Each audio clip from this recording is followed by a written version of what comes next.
All right. What are we talking about here? Ooh, man. We got a big episode, a lot to talk about. We are going to discuss some tennis. Tennis talk. Oh, man. We've been talking about doing a tennis talk for a long while.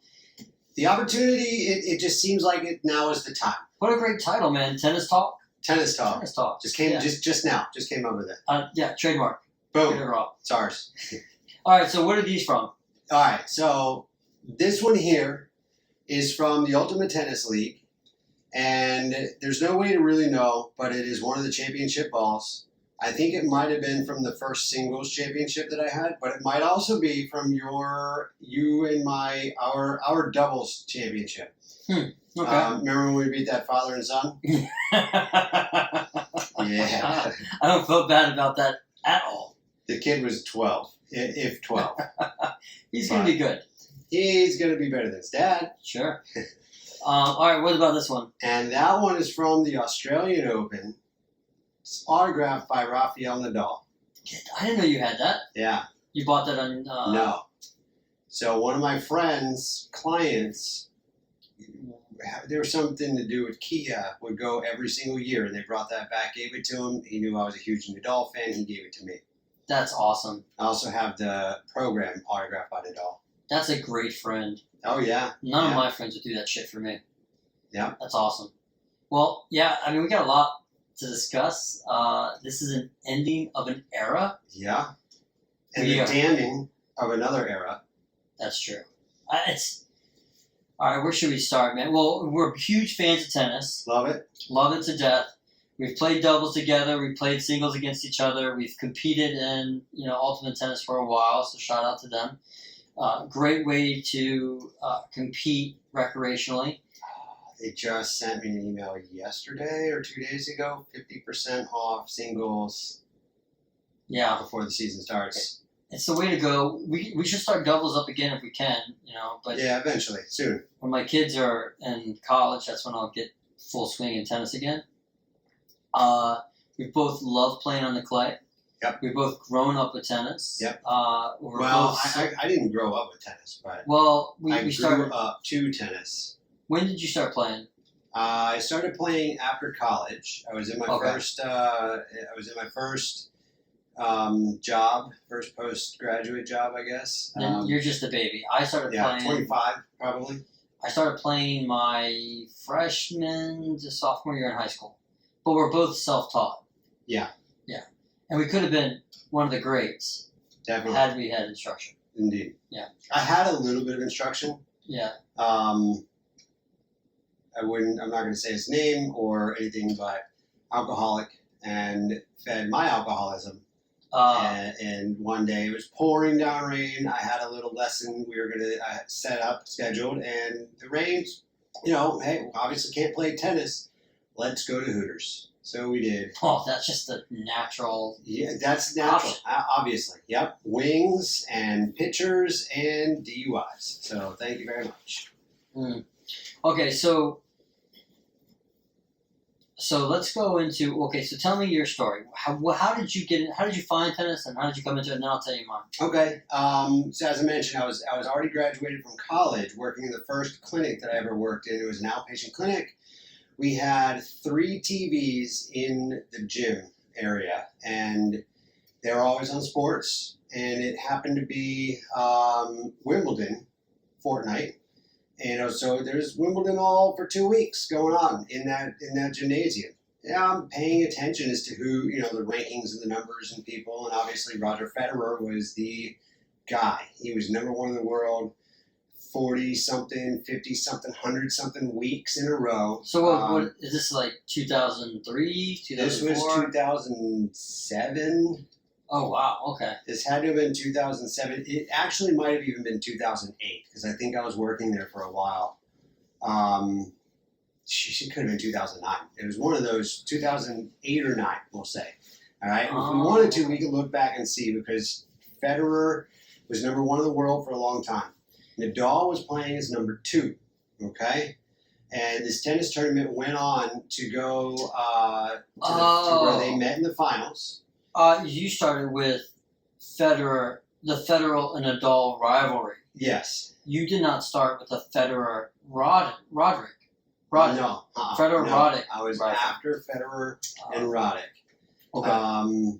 Because Nadal was now knocking on the door. He had already, I think, been to the finals the year before, lost. He was back in the finals. No, I take it back. This might have been the first time that they met in the finals because I happened to, I ended up going to the Keys that week or that year. And no, I take it back a lot again. That was the next year because I had made a bet on Federer to win. But this year I woke up on Sunday morning, turned on the TV, and it happened to be on the channel that Wimbledon was playing the finals. Breakfast at Wimbledon. I'm like, I ain't got anything better to do. This has been on for the last 2 weeks at work. It's number one versus number two. I'm going to watch the match and see how it goes. And it was a good match, and Federer won. And I thought, all right, I was pulling for Nadal because Federer was number one. I wanted to see the underdog. Nadal was also, a teenager still, probably 19. Maybe he was 20 years old at that point.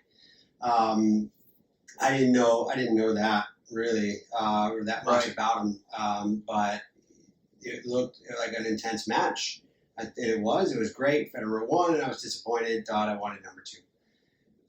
Fast forward, not too far. Why were you pulling for Nadal? Because he was number two. He was the underdog, and Federer had been number one in the world for over a year. Well, yeah, probably 100 and something weeks. I forgot what his streak was, but it was insane. It was incredible. Yeah. So I just wanted to see disruption.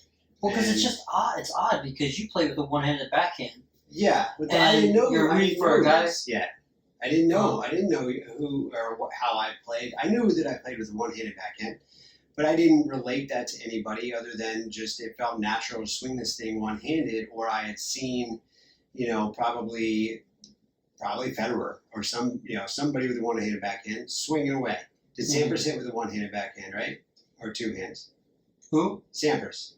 Sampras was one-handed. Okay. Mm-hmm. So Sampras and Federer were probably the guys that I was seeing hit around the time that I would have ever thought of swinging a tennis racket. So I went with one hand because and it felt natural. Just felt easier to swing it with one hand that way. Now I started playing because I was still probably picking up football and out of the soccer fields with friends at times. Whatever days we would do that, once a week, I would say, once every other week, whatever it was. But to keep doing that was I won't say it was getting hard, but just to get a bunch of people out there, that tends to be tricky. The clinic I worked at wanted to start a benefit to lose weight and inspire the employees to live healthier, be healthier, and to lose weights. So they gave a 12-month Biggest Loser competition. Whoever could lose the most percentage body weight in a 12-month period was going to win a good prize, $1,000 prize, like cash, $1,000 cash. There was a second place, $400 or $450 prize, and then a third place, maybe $200 prize. At the time it started, I thought, well, I'm not going to work out and try to lose weight for this thing, but I'm going to weigh in every month. Why not? I come around 6 months in. I had taken a month-long sabbatical from alcohol and happened to drop 15 pounds. Imagine that. Yeah, right? I'm like, oh, that's curious how that happened. The only thing I can relate is the alcohol, but all of a sudden I'm in the top 6. 5 of those 6 people were women, and I thought, well, I could probably lose weight here because I'm looking at some of the women that were in there and they were already skinny. Or already thin or thinned out. So then I'm like, all right, let's keep not drinking beer and just drink more. I looked and saw, I'm like, bourbon seems to be pretty clean. Or lower carbs, lower sugar than some of the other things. Go figure. Maybe I'm wrong, but that's what I remember reading then. So now I'm drinking bourbon. mix it with water because I didn't want to put it with soda too often. Then somebody said, well, why don't you drink it straight up on the rocks or not on the rocks? So I did that, and I'm like, well, that worked out real well. That's a story for a different time, I think. But then I thought, well, what can I do that's not exercise that's going to get me moving? And that's when tennis. That's not exercise. Yeah, that's when tennis. Well, and here was my thought, because I didn't want to lift weights because I didn't want to put on muscle weight, Mm-hmm. right? So now, come around and figure, I would have still been able to lose weight and probably even like gain muscle without putting on so much mass that it would have affected my weight loss in the 6 months that I had left. But I came to tennis. I'm like, let me play tennis. A couple of the people here working, they'll come out and play too, and my friends. So we did. We started playing tennis. And I've always been like big on, how do I look while I'm out here playing tennis? Do I look like I belong here? I wanted to make sure that I didn't look like a buffoon, because I'm watching my friends play. I didn't want to look like that. I wanted to be better, but I also wanted to look better. I wanted to look like I knew what I was doing. So, watch a little bit more tennis. See, how are they swinging? How are they serving the ball? All right? And, one thing leads to another. Started doing that. Patient comes in. He's got to get his knee better because he's got to make it and be better for his playoffs. Like, playoffs? His tournament? What playoffs? He was in the Ultimate Tennis League. I'm like, oh, really? Different skill levels. You can start at whatever and go and move up as you get better. Oh, I see. So that's when I started getting into the Ultimate Tennis League and started playing more competitively, learning, and picked up that pro for like 3 or 4 lessons maybe. Then just kept playing, kept learning, kept reading. I read the tennis handbook. But the competitor in you came out. Yeah. That's a lot. I wanted to keep on. I wanted to get better, and I wanted to compete. I wanted to play in tournaments. I wanted to see if I could actually play and win tournaments. And sure enough, at the lower levels, 2-5. I didn't even have enough people for the tournament. 3-0. Now we got a little bit of a tournament. 3-5. Definitely competitive. 4 rounds to get through at the end of the season. Had to make the tournament after playing 7 matches, 7 weeks. And then played through 3-5. Got the win. That's roughly around the same time that we met. Yeah. Okay. So interesting that you say it. So Sampras was not as dominant as Federer, but my favorite tennis player of all time. He was the 1990s quintessential tennis, him and Agassi. Yeah. And he owned Wimbledon at the time. I mean, he won 14 major titles. Yeah. Which was the most of all time at his time. Right. And he did it. And he owned Wimbledon. And he beats Federer, I think, 99. Loses to Federer, 2000. This young, upstart, kid, Swiss kid, Federer. Pretty good, looks pretty good. 2001, I want to say Leighton Hewitt won. Leighton Hewitt was going to be a sensation. Still a great player. Mm-hmm. But never won after that, another major. Then Federer comes alive, and he looks. I didn't like him at first. At first, I liked his tennis play, but I wanted to see the American Roddick. Big serve, hard forehand. But to be honest with you, backwards hat. Well, I didn't care. I didn't give a shit about that. I didn't like Roddick's style, but as far as his look, but. I'm an American, damn it, and I'm patriotic about sports. Yeah. And I wanted Roddick to maintain, the United States stature in tennis. And if not him, Marty Fish. Huge Marty Fish fan. Huge. When he was just a regular guy on the tour, still loved him. His comeback, his return to dominance, loved Marty Fish. But, and again, I'm a Sampras guy through and through. Federer looked great. Great returner. He shut Roddick. Roddick could not touch Federer. And he dominated up until, and then all of a sudden the emergence of Nadal. So I remember that whole thing. Now I'll tell you my origination story. I'm a freshman. I think it's after my freshman year, in between my freshman and sophomore year in high school. And we had just moved to this part of the neighborhood. It was a nicer area of the neighborhood from where we were before. And right behind us, we had, unbeknownst to me, there was a family. There were 3 kids. There was an older son who was, at that time, leaving college, becoming a teacher, and 2 sons that happened to be identical twins. And they all played tennis. The father was a tennis teacher at a local high school. And guess what? That summer, turn on the telly, there's Wimbledon. I'm watching Wimbledon for that entire summer. I'm like, this looks like a lot of fun. If you watch tennis, really any sport, but particular tennis, you get this itch. And you just, it doesn't matter how good you are, you want to get out there and play. Right. It's so contagious. And you become obsessive almost, And I want to go play, but I don't have any equipment. And I run into my neighbors. And they were the nicest family I've ever met in my life.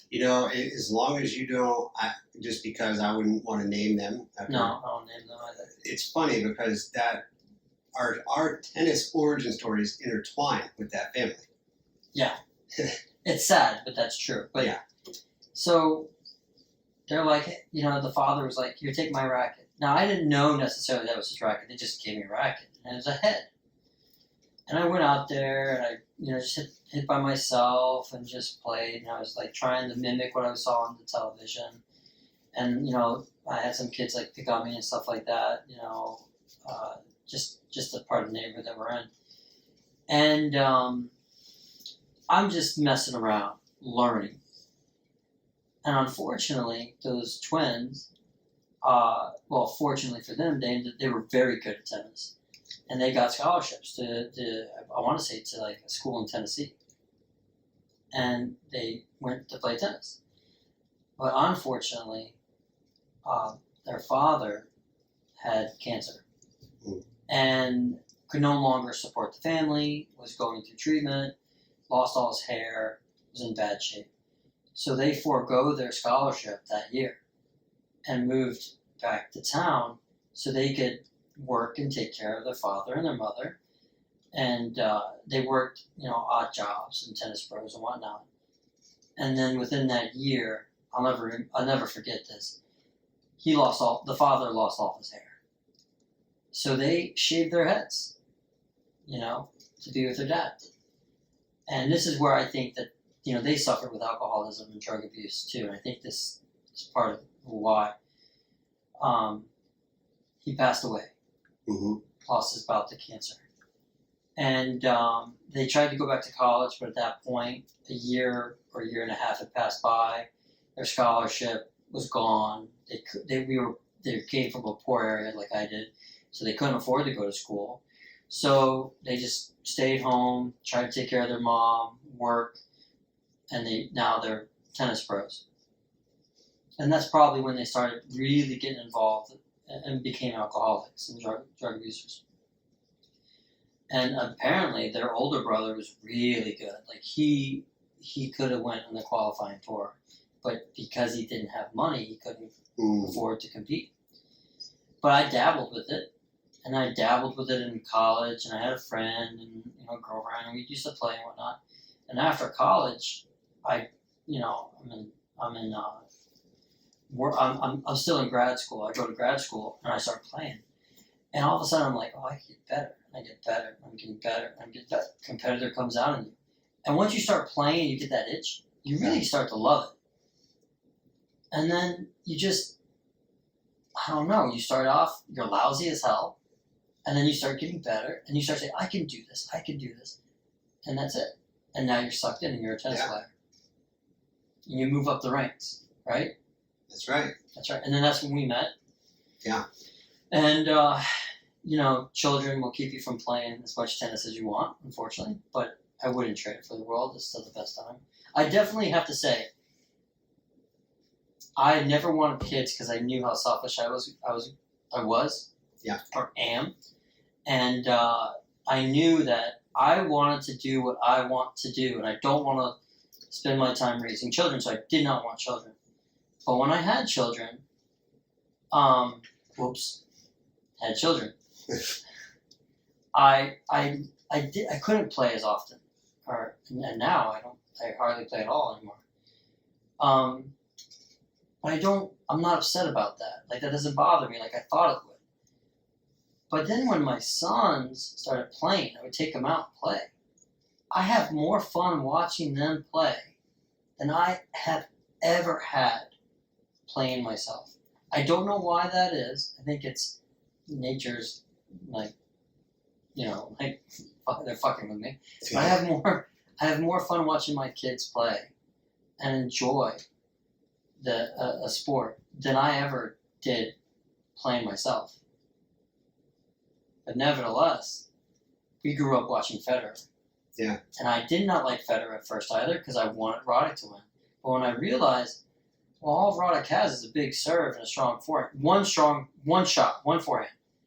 Federer, when he was beating Roddick, it wasn't because he was out hitting him. I should take that back. It wasn't because he was overpowering him or hitting winners. He was outlasting Roddick. Roddick couldn't hit the ball back as many times as Federer could before making a mistake.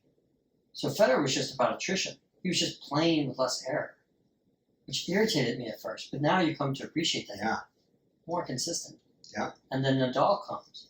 And Nadal's like, not only am I not going to make error, and not only am I not going to hit as hard as anybody else, but I'm going to outrun you. So I appreciate that about Nadal. But damn it, I love Federer. Love him. Nadal doesn't hit a serve as hard as the hardest servers, but his forehand is as hard as anybody else hits. He's not too far off from hitting as hard as them, and he's hitting it with his non-dominant arm. Yeah, he's not too far off from hitting it as heavy as they do. I mean, don't get me wrong, he hits a fast serve and a hard serve, but he's not known for being the heaviest server in the game. No. Or amongst the talks of the heaviest servers, but his forehand certainly is. But he's got the heaviest topspin. Yeah, he will whip that forehand, he will crank and dial it up, heat it up, and spin the fuck out of it. But you know what goes without saying? The tennis world is aware of this. The reason why he hits so many shots with his forehand is because everybody stays away from his backhand. Mm-hmm. His backhand is his best side. Right. And it's better than 90% of the other pros. Yeah. So, and that they did that for a reason. He's right-handed. Right. He learned to play lefty because his right hand was going to help him on the two-handed backhand. Yeah. Whereas Federer's right-handed and hits with a one-handed forehand and a one-handed backhand. Definitely the one-handed backhand gives you more flexibility, more reach, but it doesn't give you the power. Right. Whereas a two-handed backhand, you can make up for that reach with your mobility, and you can hit the fuck out of the ball, and that's what Nadal does. Yeah. And because of that, people are like, "Well, we're going to go to the forehand," and his forehand is it's unorthodox, Right. because it's his non-dominant arm. Yeah. But he invented a new style of forearm that gives him more revolutions per and topspin than any other player that ever lived. Unbelievable. You're talking about the lasso whip or the Olay. Olay, yeah. But here's the thing that we need to mention. We talked about Roddick. Sampras was great because he had that huge serve. And he would serve and volley. Serve and volley, yep. And when he went away, it was now serve and rally. Yeah. From the baseline.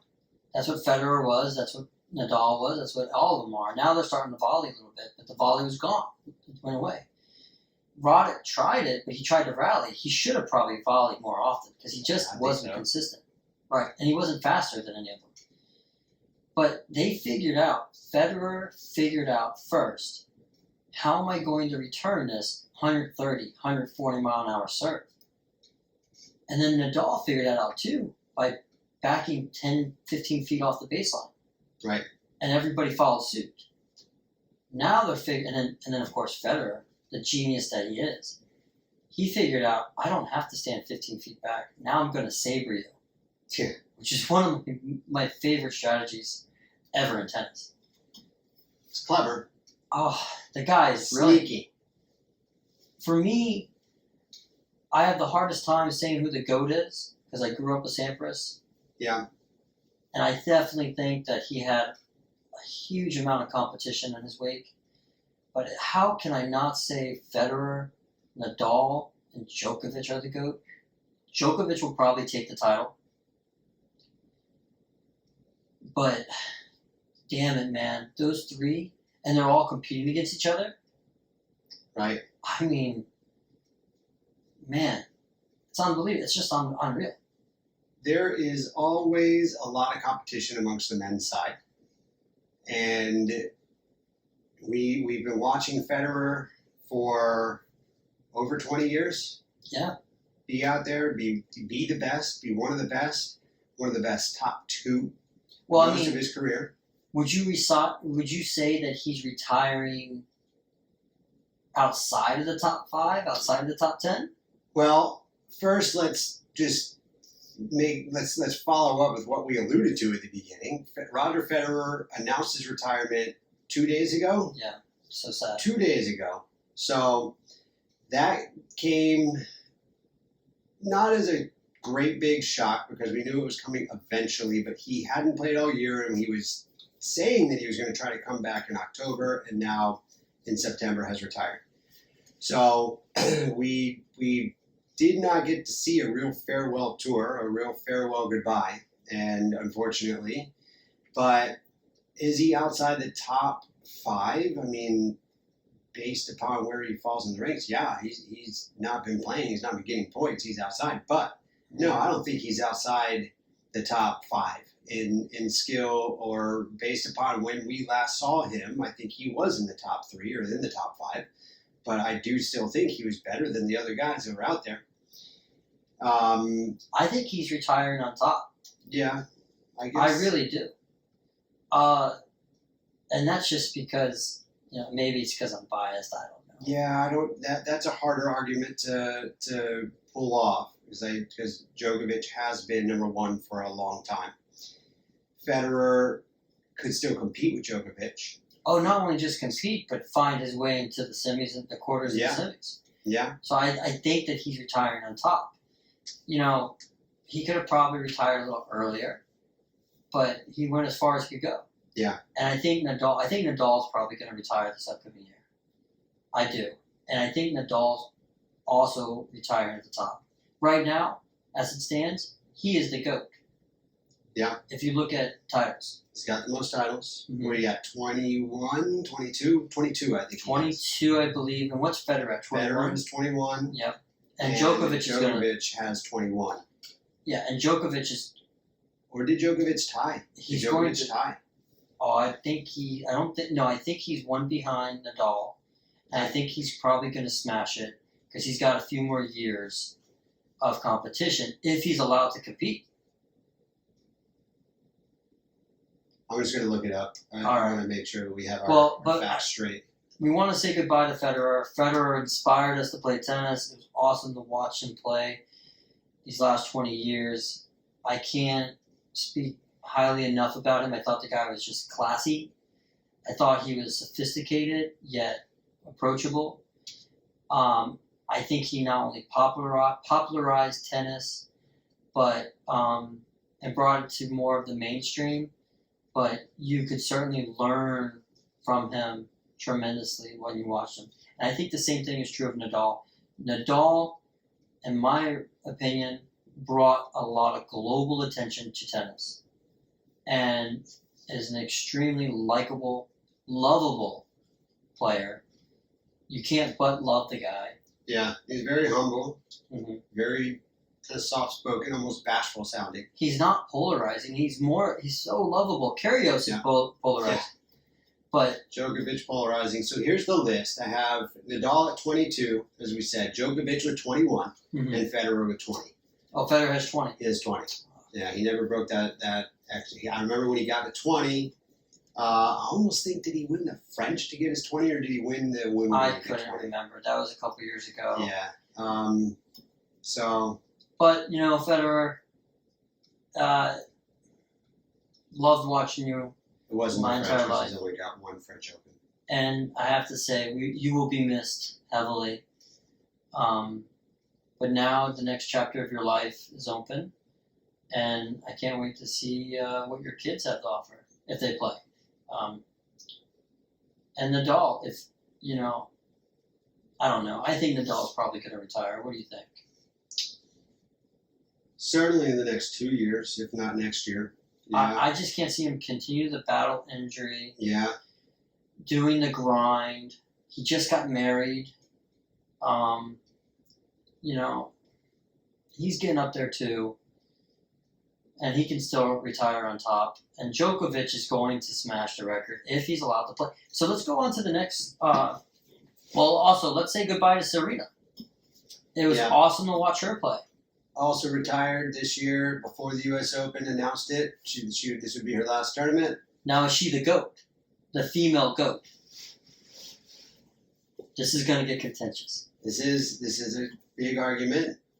Again, Serena, we recently looked up her titles. She is tied with Margaret Court or one behind Margaret Court. I got to look it up again. I can't remember. I think she's tied with Margaret Court. Go ahead and look it up. I think so. I think you're right. I think she's tied.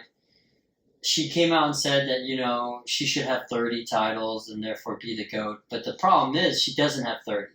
Right. And she took a 2 or 3 year sabbatical to do other things. And you could make that Michael Jordan argument that had she stuck around, she probably would have won a few more, which is what she's saying that would have happened. But the fact of the matter is, it didn't happen. So if we're going to define the GOAT as one who wins championships. Okay, so Margaret Court has 24, and Right. Serena Williams has 23. Okay.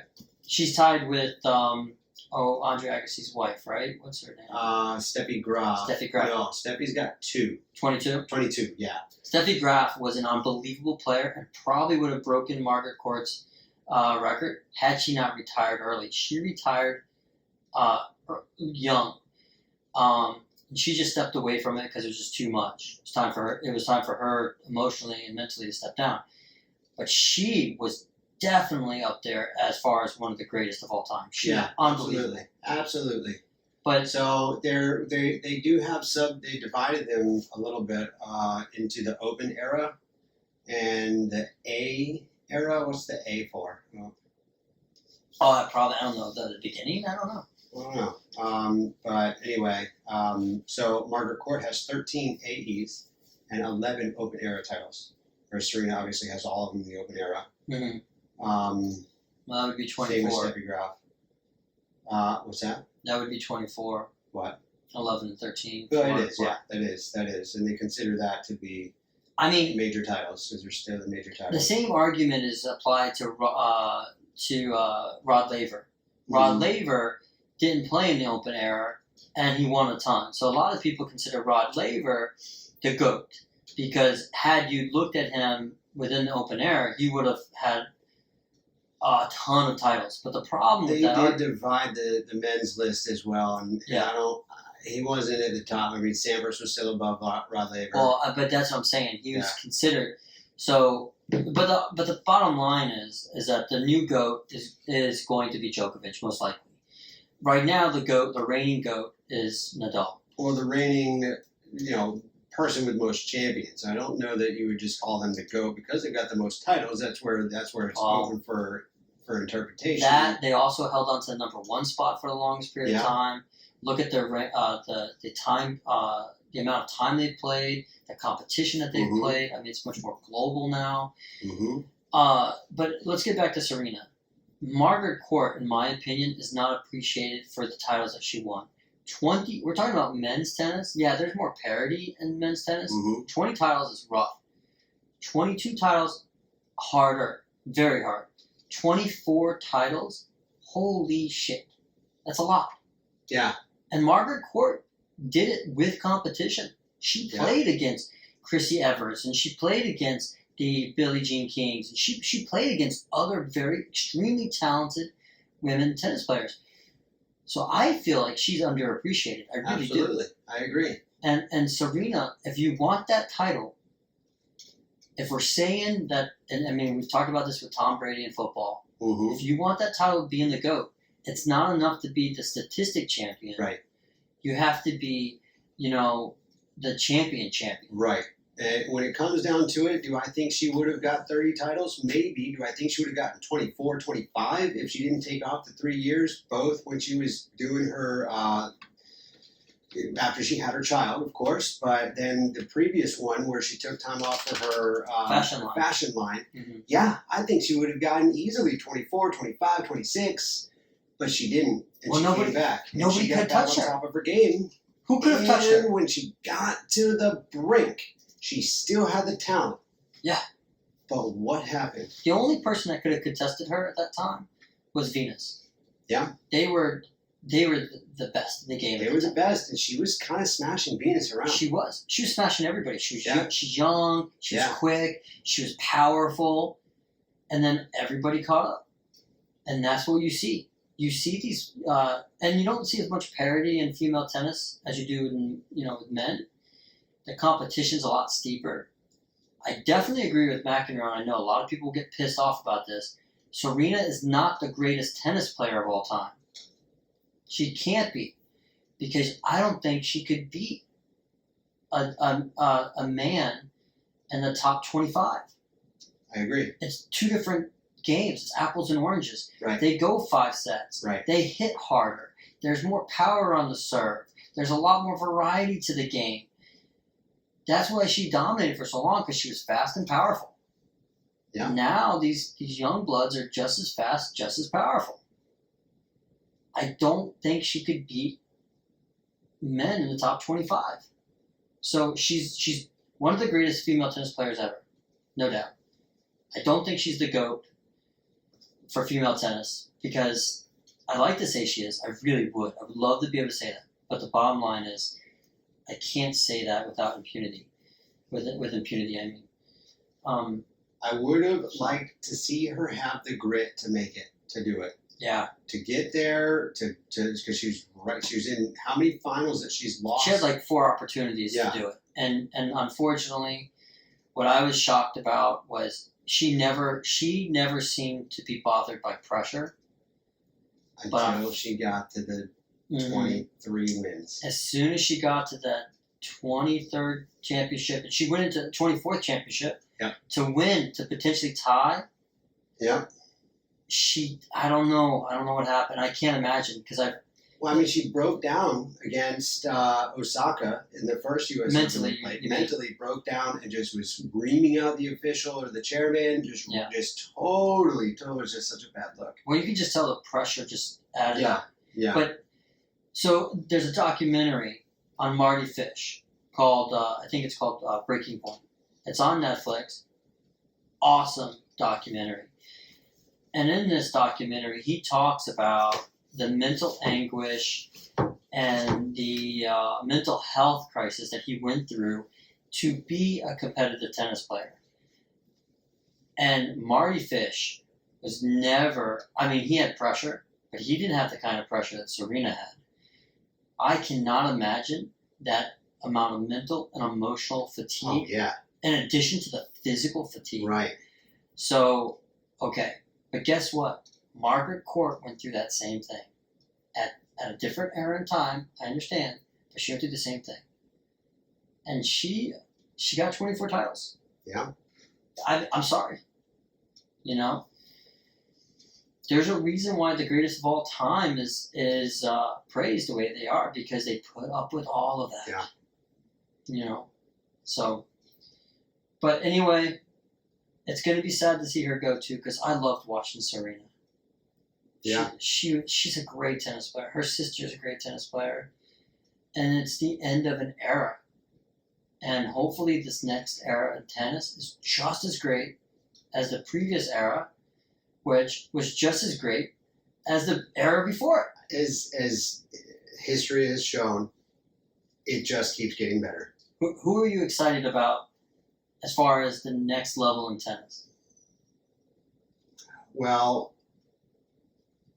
right now everybody is all about Alcaraz. Oh I yeah. haven't watched him play enough, so I can already see how it's going to go. I'm not a fan Oh, why? because there's comparisons to Nadal.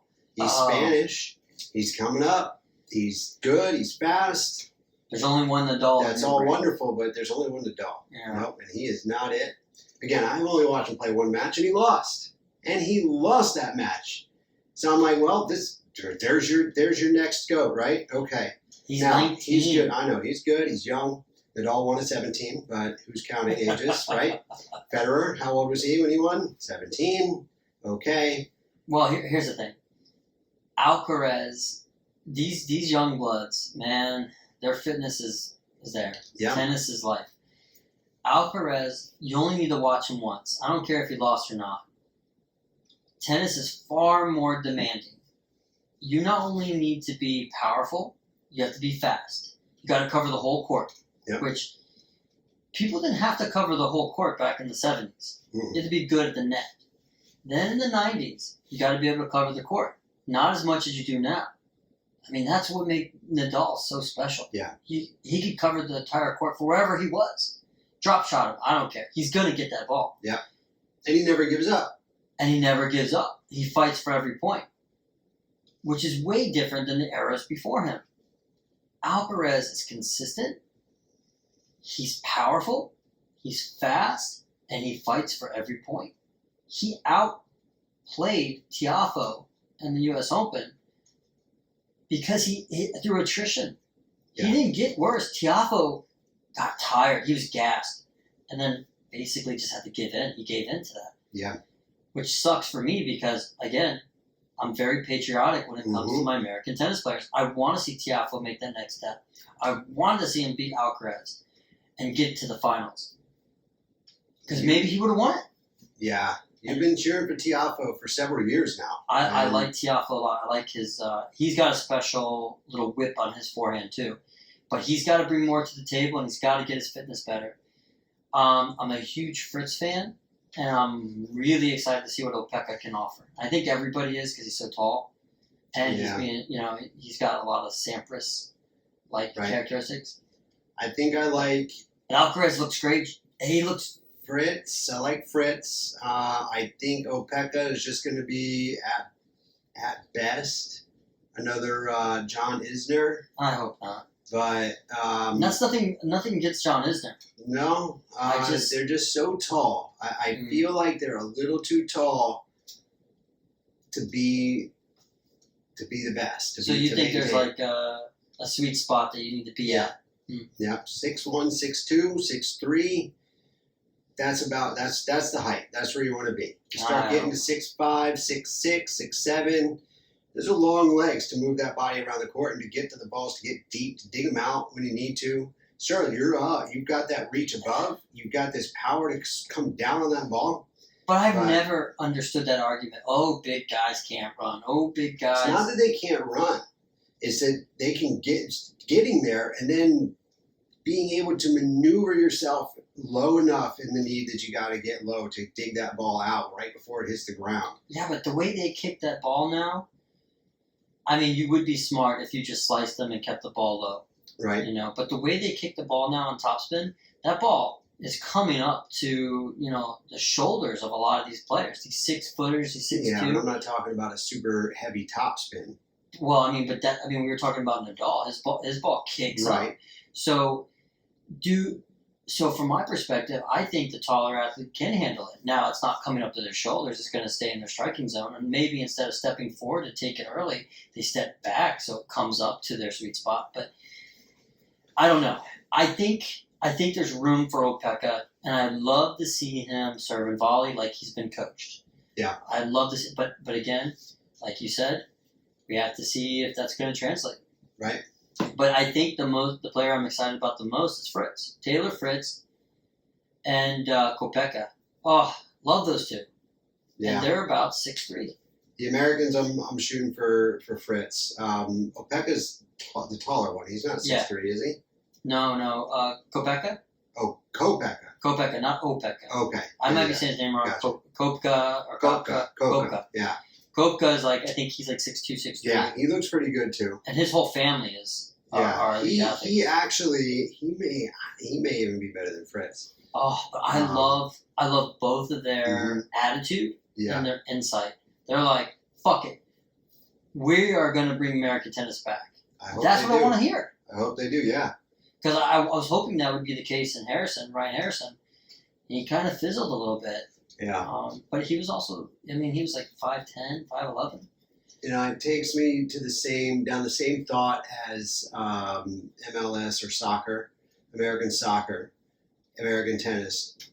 Are we losing? Well, not losing, but are our greatest athletes playing other sports like football, basketball? Well, we never had soccer. We've never been a powerhouse at soccer. But I think you're right. I think we're losing athletes to other sports.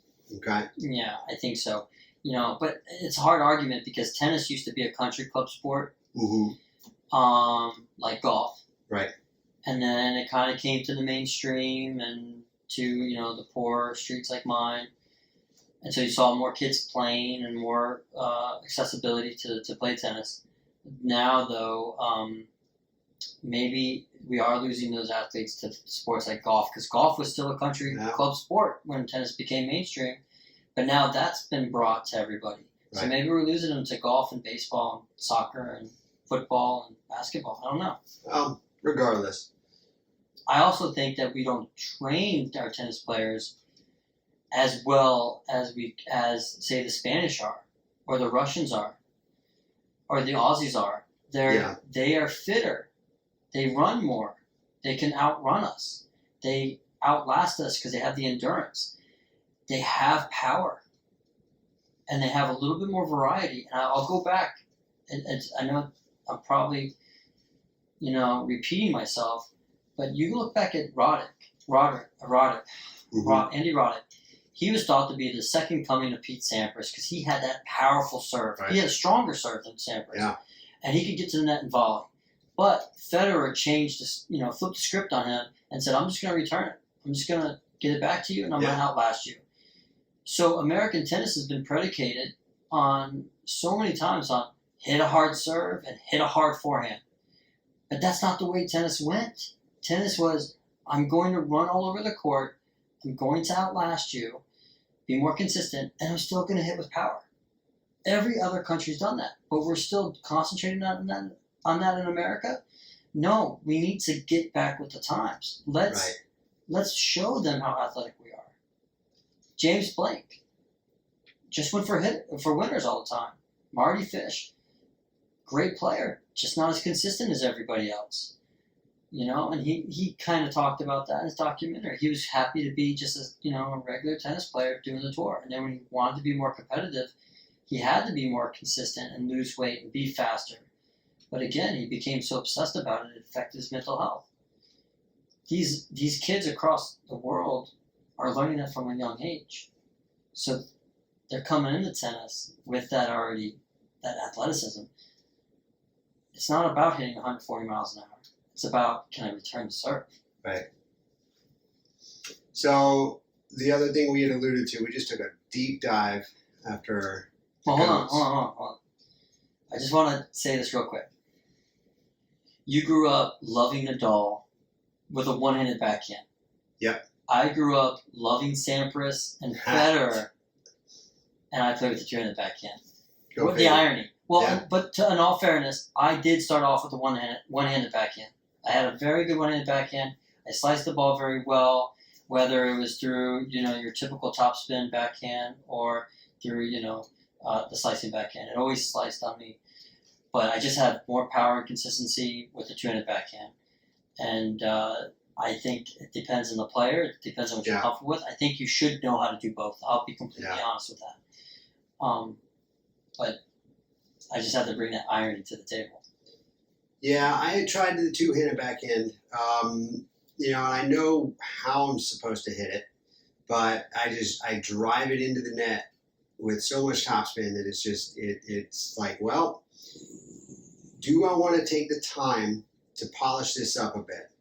I should probably, but I've just been so much more free and loose with that single hand backhand that to try to really change it or try to develop the other side would take away from time spent developing more on the single hand backhand. So I just never got beyond it. I've seen it. Yeah. I'm just telling you, if you did spend the time to polish it, it wouldn't take you that long. Because it's a beautiful backhand, and you generate so much topspin, which is hard to do on a two-handed backhand. So a lot of people hit it flat, but you generate so much topspin that two-handed backhand would be ideal. It would be something to see coming over the net and off the ground. It'd be great. You just gotta figure out how to push it over, elongate that a little bit, so it drops over the net and not at the net. If you can figure that out, your two-handed backhand would definitely be the better choice because you are inconsistent with your backhand, like most your normal tennis player, and that's why Nadal learned to play as a lefty because they knew that the backhand was the weakest part of every tennis player. Federer, if you're playing Federer, what Nadal figured out is hit towards his backhand because his forehand is that good, but his backhand is the weaker shot. So, and that's why a lot of people hit Djokovic's forehand because his backhand is that good. Yeah. So I would say to you, it's worth the time if you're looking to advance yourself, especially in the consistency. Otherwise, if you're not, get that one-handed backhand that more consistent. Yeah, I would rather get the one-handed backhand more consistent because I just like the way it looks better. I love the way a single-hand backhand just followed through, opens up, and it's a thing of beauty. It is. I mean, Federer does it better than anybody else out there. Well, Wawrinka is not bad either. He's not bad, but Federer looks much better. Shapovalov is the next best, and he's got a real whip on his. Oh yeah, I do like that. But I mean, there's nobody in the game who has the finesse and just the all around look of Federer. The game is so pretty and so sweet. If it wasn't for Sampras, there would be no Federer. If there was no Sampras or Agassi, there would be no Federer. If it wasn't for Federer, there would be no Nadal.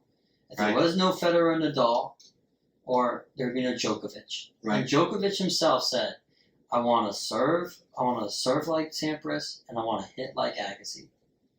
And you can see it in his game. And those are two great giants to stand on. You know what Absolutely. I mean? All right. So, you want to talk about barefoot running? Well, the other issue that we're looking at right now in tennis still is they're not letting Djokovic play. Oh, completely agree. Like, how are we watching a man at 21 titles? He's one behind the guy ahead of him who's still playing. Both of them are still playing, and they're not letting him play tournaments. Yeah, not injured. Not injured. Number one in the world. Potentially the greatest tennis player of all time. Could make an argument. One of the best athletes on the face of this planet. Yep. Because he's not vaccinated. Yep. But he's had COVID. Uh-huh. So, and we've talked about immunity time and time again. He has the antibodies. Yeah. He's had COVID. He does. And he's fit and healthy.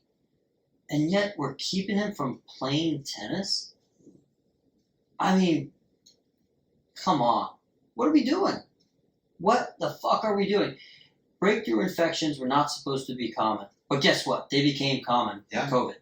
So you can't tell me that a vaccinated person is better off than a non-vaccinated person. In fact, I'm pretty sure there's literature that will argue that.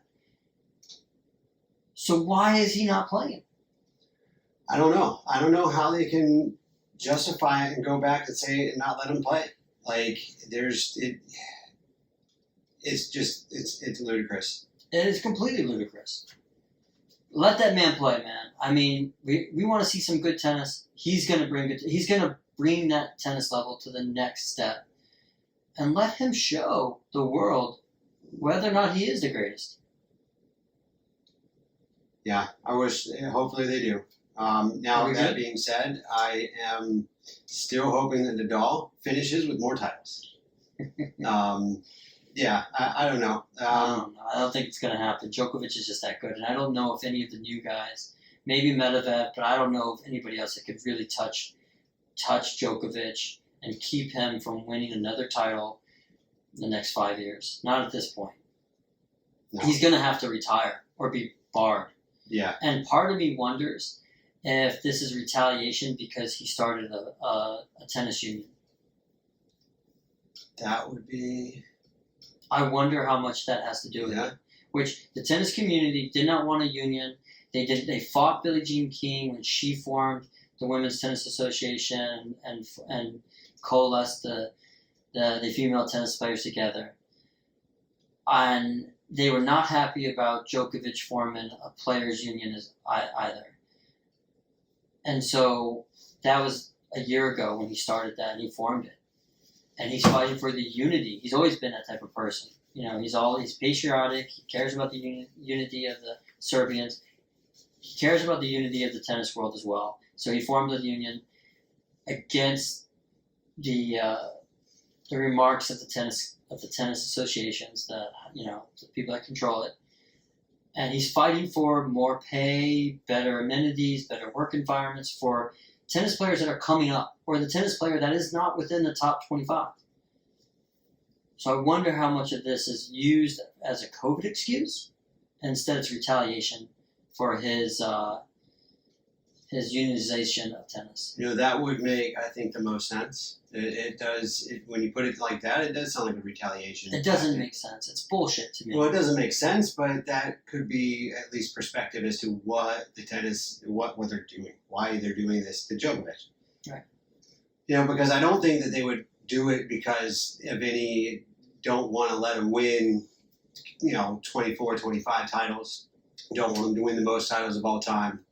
But, making a statement that you don't do outside of what we want to have done. You don't take things in player leagues or player unions into your own hands. That's not what the ATP is about and what everything of that.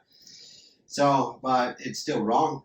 Yeah. Still wrong. I'm just curious to know, because there's been players throughout time who have fought for the integrity of the tennis player, the financial gain of the tennis player, the representation of the tennis player, and they've had so much backlash from the tennis associations. And I see this as another example of potential retaliation.